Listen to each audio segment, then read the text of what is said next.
আর খেতে পারবো না, পেট ভরে গেছে। কেন? গাছ পাকা কলা, তাও তোমার খেতে ভালো লাগছে না? খুব ভালো লাগছে কলা, কিন্তু আর কত খাবো বললো? তুমি যাই বলো না কেন, তোমার কোনো কথা শুনবো না। এই কলাটা খেতেই হবে। ঠিক আছে তাহলে দাও।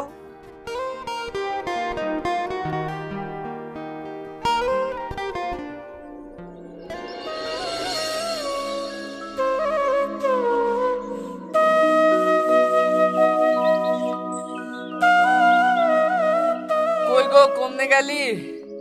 এক গ্লাস পানি লাসো তো, আজ খুব হাঁপিয়ে গেছি। থামো, আসছি। লাও, আর এক কামড় হবে, খেয়ে লাও। কি গো,